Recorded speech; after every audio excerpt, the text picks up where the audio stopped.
mais que essa angústia seja uma realidade, eles não estão transitando sozinhos. É por isso que eles são capazes de dizer: o Senhor é o meu pastor e Ele não me faltará.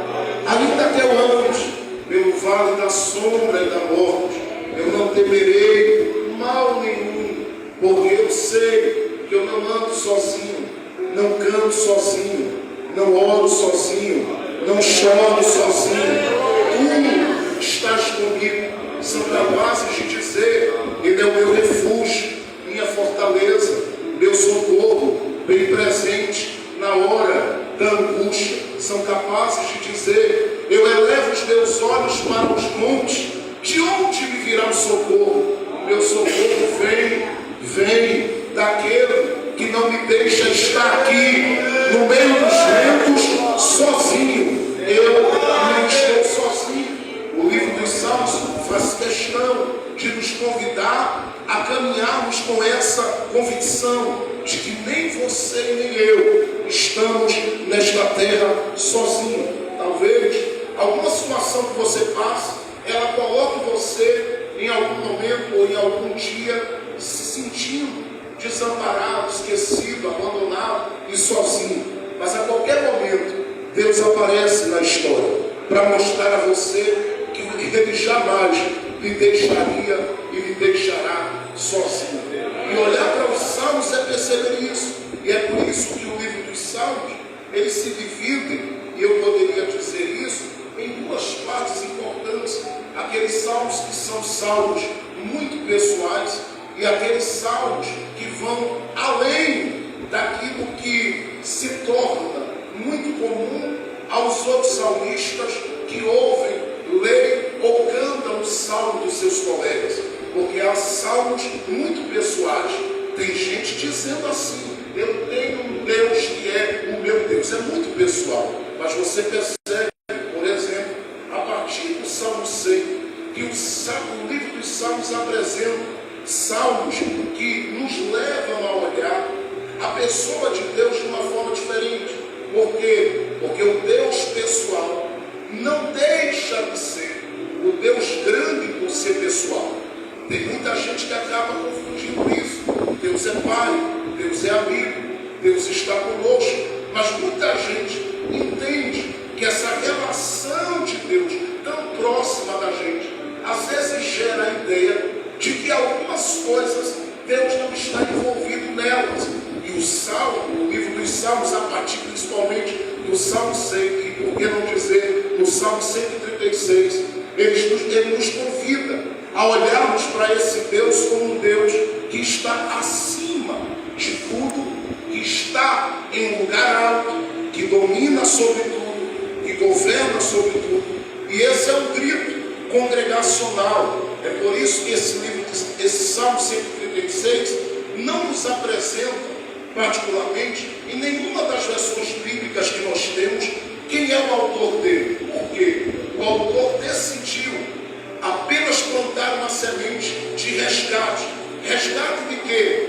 Da visão desse Deus, que vem sendo apresentado nos Salmos como um Deus pessoal, o Deus que eu amo, o Deus que me ajuda, o Deus que me socorre, o Deus que espera. Ele deixa de apresentar esse Deus pessoal para resgatar essa visão desse Deus soberano. Sim, ele faz questão de apresentar esse Deus na sua grandeza, na sua autoridade, no seu poder. E quando ele vai falar desse Deus para a gente, é tão interessante observarmos isso, que ele divide nesse Salmo 136 a apresentação de Deus de três formas. E é interessante que ele coloca os seus tópicos e os seus subtópicos, e na medida que qualquer um lê o Salmo 136, logo você percebe. Por exemplo, você toma o Salmo 136, do verso 1 ao verso 10, ele apresenta a Deus como Criador, e aí vem os subtópicos. O Deus Criador é o Deus que ama e ama para sempre, é bom e é bom para sempre. Ele faz questão, por exemplo, de apresentar do verso 11 até o verso 23, Deus como aquele que é o libertador. Sim, ele apresenta e vem os subtópicos: aquele que libertou, aquele que tirou, aquele que arrancou Israel das mãos do faraó do Egito, que cuidou, que guardou, que ajudou. Sim, mas ele vai também entre os versos 24 e 26, apresentar Deus como um Deus provedor, e ele vai colocar os subtópicos. Ele é provedor porque faz isso, isso e isso, e é sobre isso que eu queria que você atentasse esta noite. Por quê? Porque você veio a este lugar e vai voltar para casa com a visão que Deus quer que você tenha de quem Ele é. E eu vim dizer que o Deus que você conhece é o mesmo que o salmista conhecia.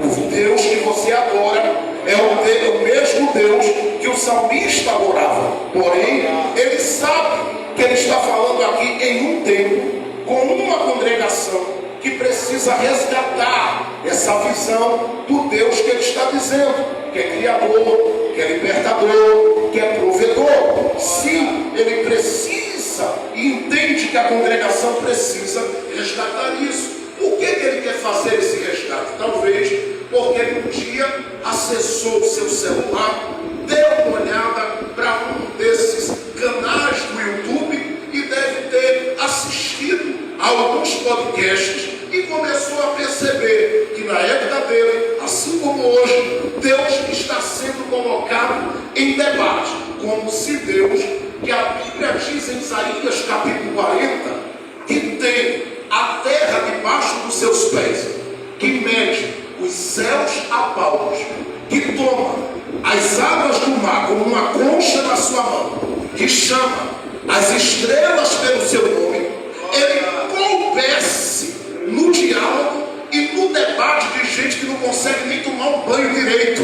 Ora, esses dias eu gastei um tempo da minha vida e eu confesso, tenho muito respeito por grandes cientistas, mas eu ouvi falar tanto de um livro chamado Deus, um Delírio. E eu, quando eu comecei a ler o livro, eu decidi parar apenas pelo fato de que eu disse: meu Deus, um homem como esse precisa ter muita fé para crer no que ele acredita, para tentar desconstruir aquele que antes de tudo já era. E que em Isaías, no capítulo 43, verso 13, ele diz: ainda antes que houvesse dia, eu sou, e não há quem possa fazer escapar das minhas mãos. Operando eu, quem impedirá? Eu fiquei pensando comigo, esse homem tem que ter muita fé para descrer, porque eu particularmente não preciso de toda essa informação para olhar para o alto, para olhar para a natureza, para olhar para outras pessoas e vê-las com a sua inteligência, com o seu intelecto, com a sua habilidade, com sua capacidade de acolher, de amar, de abraçar, de ajudar. Não dá para olhar para tudo isso e não reconhecer de forma tão simples que nós estamos nesta terra assistidos por um Deus grande, que o salmista no Salmo 24, por exemplo, diz que a terra pertence a Ele, e ele faz questão de dizer: eu quero anunciar que este Deus é um Deus que é digno de ter as portas abertas, e não é só do céu, é do coração da igreja, porque ele é apresentado como o Rei da Glória. Sim, eu estou falando de um Deus capaz de mover coisas de forma extraordinária e surpreender qualquer coração, porque a Bíblia diz que ele chama a existência até aquilo que não existe. Eu fico pensando, será que um Deus tão alto, tão elevado, ele vai caber dentro dos meus diálogos, das minhas dúvidas, das minhas crises, das minhas questões? Não, ele olha para mim e diz: eu prefiro entrar nelas para resolver, mas não cabe um Deus tão grande dentro desse diálogo. Onde é que ele cabe? Ele cabe na mente que consegue olhar para ele como salmista do Salmo 136 e consegue dizer: eu lhe vejo como o Senhor é. O Senhor é grande, o Senhor liberta, o Senhor perdoa, o Senhor salva, o Senhor resgata, restitui, restaura. Aqueles que estão aqui e reconhecem a grandeza desse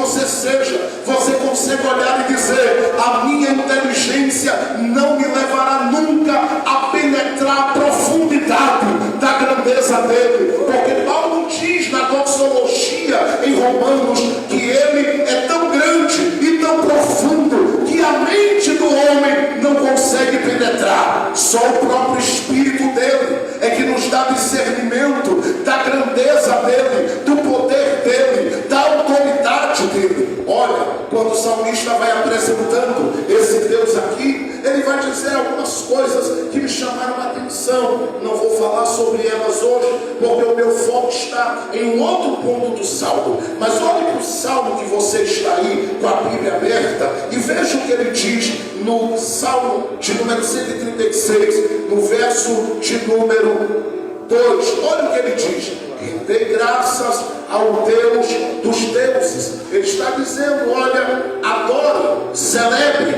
engrandeça. Sim, vocês que perderam a visão da grandeza e do poder dele pelas circunstâncias da vida, eu quero convidá-los a reconhecerem novamente que ele é tão grande que não há Deus que se compare a ele. Ele está apresentando Deus como um Deus incomparável. Mas perceba o que ele diz, por exemplo, no verso de número 4. Verso 4 ele diz: ao único, observe que ele faz questão de gritar para que a gente ouça, ao único, não há outro que se compare, que chegue aos pés. Era para você dar glória a Deus, mas tudo bem, eu vou dizer de novo, hein?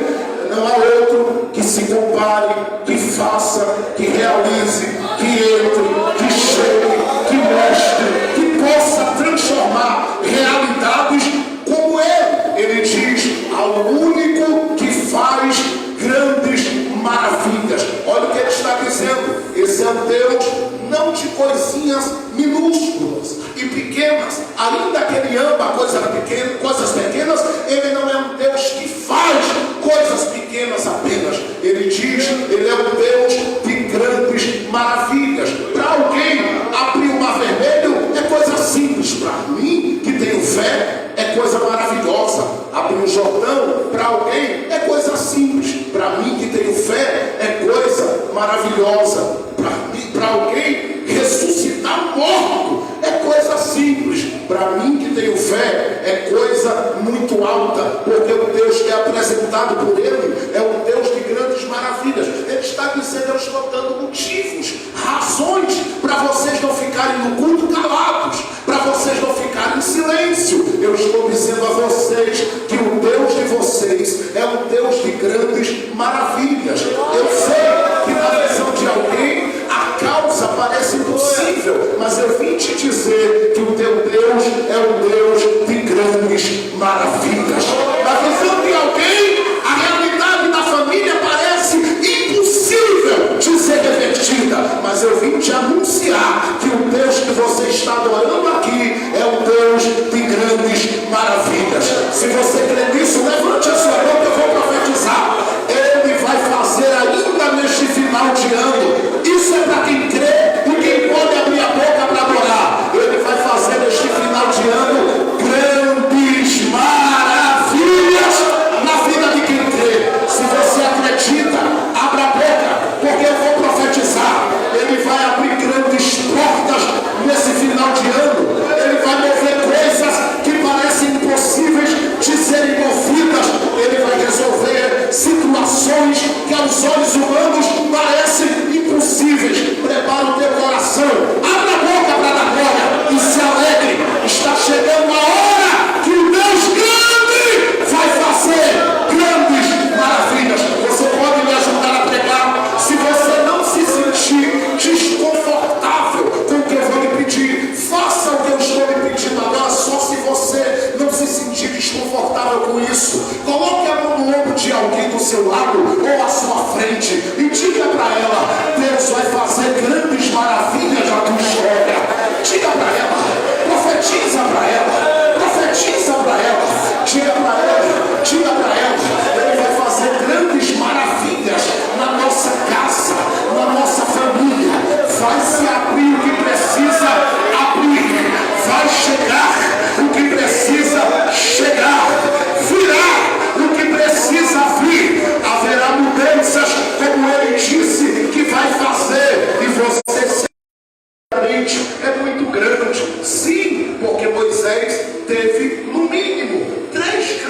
encontros na sua vida com Ele. Sim, a Bíblia dá testemunho no livro do Êxodo, capítulo 3, no capítulo 24, no capítulo 33. E nesses encontros que Moisés teve, Deus o deixou assustado. Por quê? Porque o primeiro encontro foi dentro de uma sarça. O segundo foi na brecha de uma rocha. O terceiro encontro, Moisés estava numa ligação com Deus e disse a Deus: eu quero ver a tua glória. Por que Moisés estava dizendo a Deus: eu quero ver a tua glória, eu quero ver a tua face? Porque Moisés não estava querendo contemplar o que nós sentimos enquanto adoramos a Deus. Não, Moisés queria ver a glória plena, total, a revelação total de Deus. Deus disse: Moisés, eu não sou esse Deus que você conseguiu alcançar a profundidade dele só porque está andando comigo, não, Moisés. Eu sou muito mais alto do que isso, e se o homem me ver, ele vai morrer. Agora eu vou fazer você ter experiências como você quer, porque eu já me dei uma experiência. Lembra quando eu apareci na sarça? A sarça queimava e não se consumia. Lembra disso, Moisés? É claro que eu lembro. Aquele dia foi o dia que o Senhor me chamou para fazer uma grande obra. Pois bem, Moisés, então eu vou ampliar a visão. Mas lembre-se quem eu sou. Por que eu estou dizendo isso? Porque o próprio Moisés, ele disse a Deus assim: Deus, me diz uma coisa, o Senhor está me separando para fazer a sua obra, para pregar a sua palavra, para ser um instrumento, um agente de libertação para aqueles que precisam, e eu vou fazer uma obra lá, mas eu preciso saber como é que eu te apresento. Deus disse: é simples, Moisés, quando chegar lá, diga que o eu sou me enviou, mas não pare aí. Se eles quiserem saber mais de mim, diga apenas assim para eles: Yahweh Asher Yahweh. Ele diz: Yahweh Asher Yahweh. Diga para eles que eu sou o que sou. Eu estava dizendo para Moisés: Moisés, eu sou um Deus que estou trabalhando agora, mas me movo por extensão. Você quer entender isso? Eu sou Deus de Abraão, mas me estendi em Abraão para Isaac. Sou Deus de Isaac, mas me estendi em Isaac para Jacó. Sou Deus de Jacó, mas me estendi em Jacó para José e para Judá. E vou dizer uma coisa mais: ele se estendeu tanto que chegou até nós, porque de Judá veio o leão da tribo de Judá, que é o salvador da minha vida e da sua vida. Ele é um Deus que se revela por extensão. Ele estava dizendo: Moisés, diga para eles que eu serei o que eles precisarem que eu seja. Em outras palavras, eles precisam de um libertador, eu liberto. Se eles precisam de amigo, eu sou amigo. Se precisam de pai, eu sou pai. Se precisam de companhia, eu sou a melhor das companhias. Se precisam de alguém que abra as portas, eu tenho a chave. Se precisam de uma revelação gloriosa da minha parte, eu desço, porque eu sou o Senhor que me revelo por extensão. Eu não estou parado, nem estático, nem preso, nem monopolizado por ninguém, ao ponto de estar engessado e não poder me mover. Quem não pode se mover é o Cristo que está lá do Rio de Janeiro. Mas este Deus que você adora aqui, ele se move. É claro que quando nós falamos de um Deus que se move, eu estou falando de um Deus que é Espírito. Sim, João 4,24 diz que ele é Espírito. Eu sei, mas a Bíblia usa uma linguagem ou duas linguagens para que a gente possa assimilar a ação de Deus na história. Uma dessas linguagens nós chamamos de antropomorfismo, a outra antropopatia, quando Deus está simplesmente se manifestando e nós pensamos nessa antropopatia, nós estamos falando dos sentimentos de Deus. Mas esse antropomorfismo é o que nos faz ler a Bíblia e perceber, por exemplo, a Bíblia dizendo que Deus tem mão, que Deus tem pés. É claro que Deus é Espírito, mas ele estava dizendo: eu quero que os homens saibam que lá embaixo eles não mandam em nada. Quem manda sou eu, e vou dizer a eles que eu tenho mão, porque na hora que eu quiser intervir e trabalhar, eu coloco a minha mão e resolvo o que tem que resolver. Vou dizer aos homens que eu tenho os pés, porque quando eles pensarem que eles estão muito orgulhosos, avançadinhos no conhecimento que têm, ao ponto de acharem que podem fazer o que quiser e zombar do meu nome, eu vou colocar só os meus pés. E eu penso foi isso que aconteceu em Atos 16, porque quando Paulo e Silas estavam cantando, não havia possibilidade humana de correntes quebrarem, de portas se abrirem, mas a Bíblia diz que houve um terremoto. É claro, não foram choque de placas tectônicas, eram os pés de Deus na terra, assim, ó, mexendo. Se você não lembra, não tem problema, você vai dizer de novo. Eram os pés de Deus assim, soltando uma pequena balançada na terra e dizendo: ninguém segura quem tem promessa nesta terra. Eu estou trabalhando pelos meus filhos. Por que eu estou dizendo isso aqui? É para você hoje sair daqui glorificando a esse Deus e não deixar mais ninguém diminuindo na sua cabeça. Porque quando alguém quiser dizer a você por que Deus não fez, você vai dizer: Ele é grande e faz o que quer. Agora que eu já orei e Ele já me respondeu, eu sei que Ele já me respondeu. Quem está entendendo? Por que eu falo sobre isso? Porque o salmista diz que Deus é um Deus que ama, é um Deus bondoso, é um Deus de grandes maravilhas. Mas Ele não para aí. Nos últimos 3 versículos, Ele diz para mim e para você assim, e eu quero que você receba com as mãos levantadas o que eu vou ler aqui agora, porque Ele diz 3 coisas sobre este Deus e eu já me preparo para nós concluirmos. Olha o que Ele diz sobre esse Deus. Eu vou ler o verso de número 23, só a primeira parte. Ele diz assim: aquele que se lembrou de nós. Eu vou dizer de novo, hein? Olha como Ele diz quem é esse Deus de forma tão gloriosa, de forma tão extraordinária. Ele está dizendo assim: aquele que se lembrou, levante a mão para receber. Aquele que se lembrou de nós. Vou citar mais uma vez: aquele que se lembrou de nós. Porque Ele diz em Isaías, no capítulo 49, verso 15, que ainda que uma mãe esquecesse do filho que ainda mama, Ele jamais esqueceria de mim, jamais esqueceria de você. O que é que eu estou querendo lhe afirmar? É que o Deus que é apresentado nesse salmo é um Deus que tem uma memória extraordinária. Pastor, o salmista usa a expressão lembrou-se. Deus esquece? Claro que não. Agora, Ele tem direito sobre o tempo. E Ele marca o tempo em que Ele vai se lembrar de alguma coisa para fazer algo que Ele prometeu. Sim, Ele lembrou-se de Noé, lembrou-se de Ana. E Ele não perde a minha imagem e nem tampouco o meu nome da memória dele. Até porque eu fico lá todo dia lembrando a Ele por meio da minha oração que eu estou aqui esperando nele. Então Ele olha para mim e diz: não tem como te esquecer, Jesus. Todo dia você está orando e você está aqui, ó, na minha mente. Eu estou falando isso para você se alegrar, porque você às vezes tem a ideia de que está pelos cantos, jogado, esquecido, como se não tivesse pai. Para com isso. Teu pai se lembra todo dia de você. Ele não te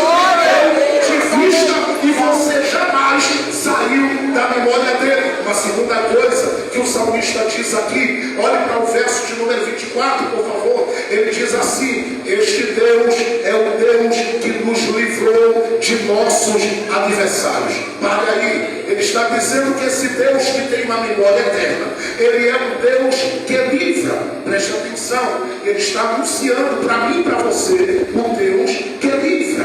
O Deus que livra. Livra de quê? A Bíblia diz que Ele livra das cargas, diz que Ele livra das enfermidades, diz que Ele livra das dores, das agonias. Eu lembro que eu estava domingo passado falando em uma grande festividade, tinha muita gente ali, e eu comecei a convidar a igreja a tomar consciência do Deus que ela serve. E estava anunciando que Ele é grande, grande, grande, grande, grande. E Ele simplesmente, que livra, decidiu no meio daquele culto fazer um movimento diferente. Veio uma graça tão grande sobre a igreja. Eu estava ali e entendi isso. Não tem a ver com a gente que prega, é porque a gente está falando dele. E quando eu falo dele, é impossível que um coração que tenha o Espírito Santo na vida não sinta que Ele está presente. Eu sei que às vezes a gente olha para a embalagem, o envelope do vaso que chega, mas às vezes a gente tem que tirar os olhos do vaso e entender que o Deus do vaso de verdade,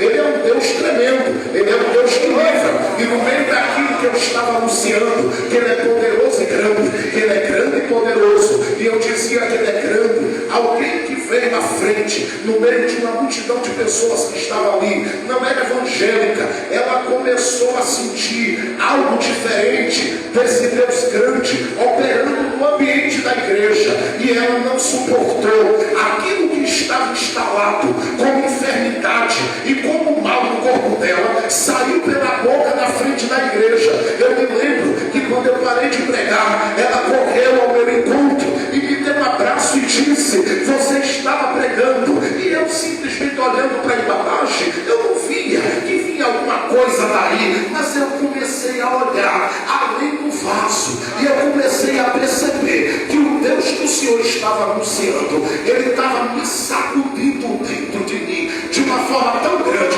que eu não resisti à palavra desse Deus, à autoridade desse Deus, e me deu um choque com o poder dele, que eu vomitei toda a enfermidade. Ela disse: esse dia vai ficar marcado na minha vida. Por quê? Porque não tem a ver com pregadores, tem a ver com o Deus que nós oramos e adoramos. O que eu estou querendo anunciar a você hoje é que esse Deus ainda livra, Ele ainda livra. Se eu fosse você, eu glorificava Ele bem alto aqui, porque Ele é um Deus que ainda livra. Ele livra das cargas. Tem gente que chegou aqui arrasada, quebrada, cansada, e agradeceu tanto a Deus pelo dia de descanso de hoje, mas a alma está se arrastando. Ele vai te livrar dessas cargas. Tem gente aqui que chegou debaixo de um jugo violento, sim, numa luta com algo que está acontecendo no seu corpo, mas eu vim lhe avisar que esse Deus é o Deus que livra das enfermidades.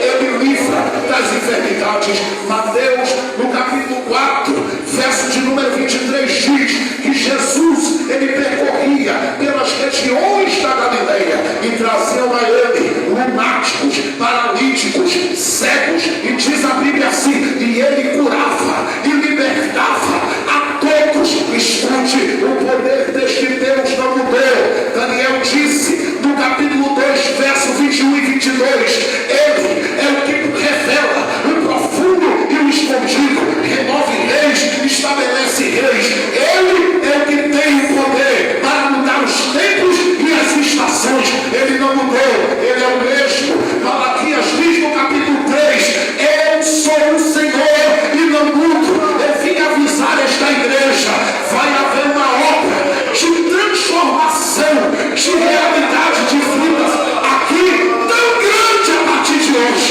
que Deus vai começar a mostrar dentro da tua casa que Ele ainda sara, que Ele ainda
coração. Jesus entra num dia de sábado e eu vou lhe perguntar: quanto tempo você acha que Jesus precisou para libertar aquela mulher? Eu vou dizer a você que ele disse apenas essas palavras. Ele disse assim: mulher, estás livre, você livre. Dependendo da sua tradição, está dito assim: mulher, ser livre da tua enfermidade. Ele diz assim: mulher, ser livre da tua enfermidade. Eu vou continuar. Ele diz: mulher, ser livre da tua enfermidade. Eu vou dizer de novo: mulher, ser livre da tua enfermidade. Mais uma vez ele diz: mulher, mulher, mulher, mulher, mulher, mulher, mulher, mulher, mulher. Elancanda, manova, nasce. Meu Deus, está descendo um mistério aqui. Eu vou sentindo vontade de correr aqui. Eu vou sentindo a presença dele. Mulher, ser livre da perturbação da mente nesta noite. Mulher, ser livre da crise, da depressão, da agonia, da angústia. Abre a boca, mulher. Mulher, ser livre de tudo que está oprimindo, cansando, desgastando, abatendo. Mulher, ser livre, ser livre, ser livre. Feche os seus olhos que eu estou ministrando sobre a sua vida, debaixo da autoridade de Jesus de Nazaré, esta noite aqui. Feche os seus olhos, curve sua cabeça, porque eu estou ouvindo a voz dele dizendo: ser livre, ser livre, ser livre, ser livre. Quem está percebendo o que ele está falando com a gente aqui? Abra a boca. Ser livre, ser livre, ser livre, ser livre, ser livre. Eu vou continuar, eu vou continuar. Ser livre agora, ser livre neste exato momento. Abre a tua boca, dá o teu grito esta noite, porque o que te segurou, amarrada, impedida, em angústia, deprimida, sem vontade de viver, até querendo se matar, está caindo por terra agora. Jesus, eu estou vindo no jejum e na oração. Eu peço-te agora, aonde há um coração aberto, uma alma rendida, vai agora, gritando no ouvido do coração agora, e vai dizendo: ser livre, ser livre, ser livre, ser livre, ser livre, ser livre, ser livre, ser livre agora, ser livre agora, ser livre agora, ser livre agora.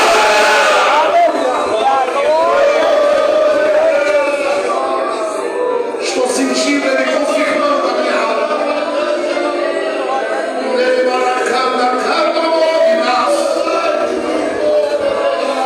Acabou de entrar uma nuvem de glória neste ambiente. Quem estiver ligado vai receber um renovo muito grande dentro de 2 minutos a cada.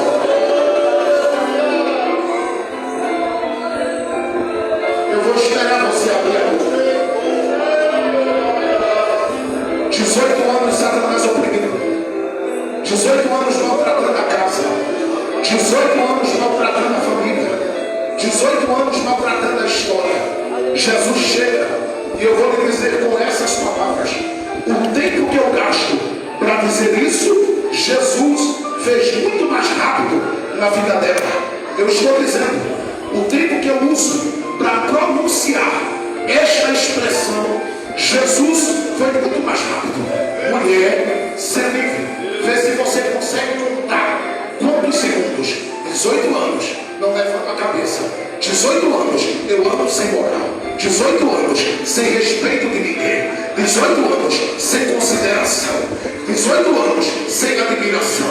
18 anos, sem um abraço de ninguém. Jesus chega em alguns segundos de Satanás. Você gastou muito tempo para arrumar a bagagem pesada nas costas dela, mas eu em alguns segundos já vim me avisar: vou desfazer. Vou desfazer. E ele está usando aqui apenas alguns segundos para colocar alguém com a alma livre esta noite aqui. Aqueles que estiverem dispostos a abrirem a boca para glorificar a Deus aqui, muito mais rápido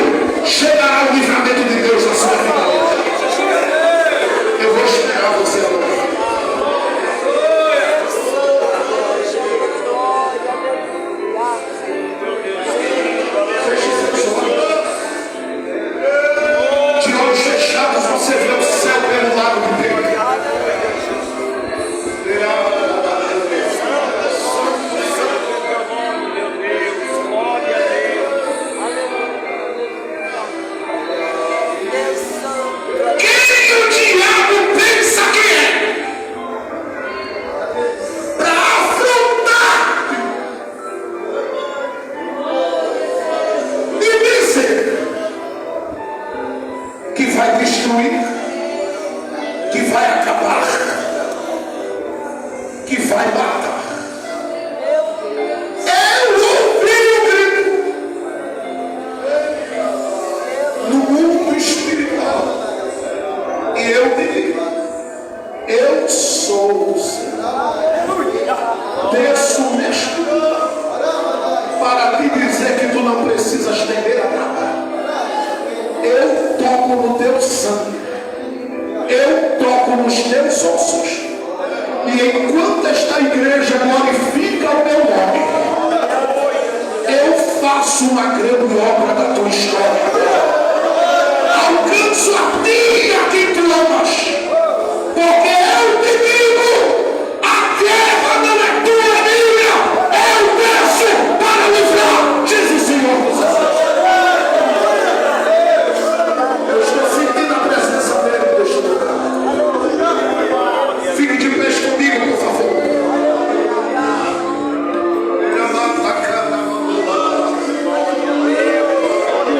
Cadê aqueles pentecostais que gostam de dar glória a Deus neste lugar?